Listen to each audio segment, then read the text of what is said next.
അജ്മാനിൽ ഒറ്റയ്ക്ക് ദുരിത ജീവിതം നയിക്കുന്ന ഫാത്തിമയ്ക്ക് മനുഷ്യസ്നേഹികളുടെ കൈത്താങ്ങ്. ഫാത്തിമയെ താമസ സ്ഥലത്ത് സന്ദർശിച്ച പ്രവാസി സാംസ്കാരിക വേദി പ്രവർത്തകർ അവർക്ക് ഭക്ഷണവും മരുന്നും ഉറപ്പാക്കുമെന്ന് അറിയിച്ചു. മീഡിയ വൺ ആണ് ഇവരുടെ ദുരിത ജീവിതം റിപ്പോർട്ട് ചെയ്തത്. മീഡിയ വൺ വീക്കെൻഡ് അറേബ്യയാണ് അജ്മാനിലെ വില്ലയിൽ ഒറ്റയ്ക്ക് രോഗങ്ങളുമായി മല്ലിട്ട് കഴിയുന്ന ഈ ഉമ്മയുടെ ദുരിത ജീവിതം ലോകത്തെ അറിയിച്ചത്. വാർത്ത ശ്രദ്ധയിൽപ്പെട്ട ദുബായ് വർക്കയിലെ പ്രവാസി സാംസ്കാരിക വേദി പ്രവർത്തകർ ഫാത്തിമയെ സന്ദർശിച്ചു.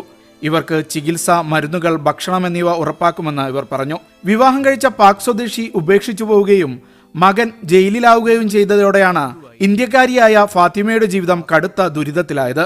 പ്രവാസി സാംസ്കാരിക വേദി പ്രവർത്തകരായ മുഹമ്മദ് നിഷാദ് മാഹി, നാസർ ഒളകര, ബഷീർ കോഴിക്കോട്, ഷാനവാസ് എളയത്ത്, മുംതസ് ബഷീർ, സലീം കോട്ടയം, സുബി സലി എന്നിവരാണ് ഉമ്മയെ സന്ദർശിച്ചത്. നിലവിൽ ഫാത്തിമയ്ക്ക് കൈത്താങ്ങേകുന്ന ഐശ്വര്യയും ഒപ്പമുണ്ടായിരുന്നു.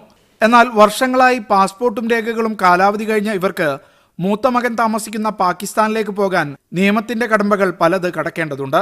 ഫാത്തിമയെ സഹായിക്കാൻ സന്നദ്ധത അറിയിച്ച് കൂടുതൽ പേർ മുന്നോട്ട് വരുന്നുമുണ്ട്. Media one, Abu Dhabi.